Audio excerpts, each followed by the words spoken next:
Hi amla, നിന്റെ 14ാം പിറന്നാളിന് ആശംസകൾ. Thank you Shweta. അംല, നീ പിറന്നാളിന് എന്താണ് വിശേഷപ്പെട്ട കാര്യം ചെയ്യുന്നത്?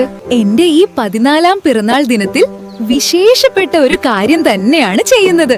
പിന്നെ എന്നെ പോലെ എല്ലാ 14ാം ജന്മദിനം ആഘോഷിച്ചതും 15ാമത്തെ ജന്മദിനം ആഘോഷിക്കാത്തതുമായ എല്ലാ കൂട്ടുകാരികളോടും അടുത്തുള്ള സർക്കാർ ആശുപത്രികളിൽ എത്തി നിശ്ചിത ദിവസങ്ങളിൽ സൗജന്യമായി ലഭ്യമാവുന്ന HPV വാക്സിനേഷൻ എടുക്കാൻ അഭ്യർത്ഥിക്കും.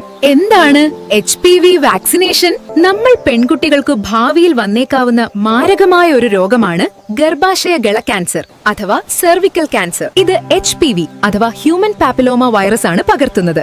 ഇതിനെ പ്രതിരോധിക്കാൻ ഇപ്പോൾ നമ്മൾ എടുക്കുന്ന ഒറ്റ ഡോസ് HPV വാക്സിൻ കൊണ്ട് സാധിക്കും. ലോകത്ത് ഗർഭാശയ ഗള ക്യാൻസറിന്റെ 99% ഹ്യൂമൻ പാപ്പിലോമ വൈറസിന്റെ സ്ഥിരമായി തുടരുന്ന അണുബാധ മൂലമാണ് ഉണ്ടാകുന്നത്. അത് ഈ വാക്സിനേഷൻ കൊണ്ട് തടയാൻ സാധിക്കുന്നതാണ്. വെരി ഗുഡ് അംല, നിന്നെ പോലെ തന്നെ നിന്റെ തീരുമാനങ്ങളും വേറൊരു ലെവലാണ്. HPV വാക്സിനേഷൻ ആദ്യഘട്ടത്തിൽ 14 വയസ്സ് ജന്മദിനം ആഘോഷിച്ചതുമായ എന്നാൽ 15ാം ജന്മദിനം ആഘോഷിക്കാത്തതുമായ പെൺകുട്ടികൾക്കാണ് നൽകുന്നത്. ഗർഭാശയ ഗള ക്യാൻസർ പ്രതിരോധിക്കുന്നതിനുള്ള വാക്സിനേഷൻ 2026 ഫെബ്രുവരി 28 മുതൽ 3 മാസ കാലയളവിൽ നിശ്ചിത ദിവസങ്ങളിൽ സർക്കാർ ആശുപത്രികളിൽ നിന്നും സൗജന്യമായി ലഭിക്കുന്നതാണ്. 14 വയസ്സുള്ള പെൺകുട്ടികൾക്ക് HPV വാക്സിനേഷൻ ബുക്ക് ചെയ്യുന്നതിനായി യുവിൻ പോർട്ടലിൽ രജിസ്റ്റർ ചെയ്യുക.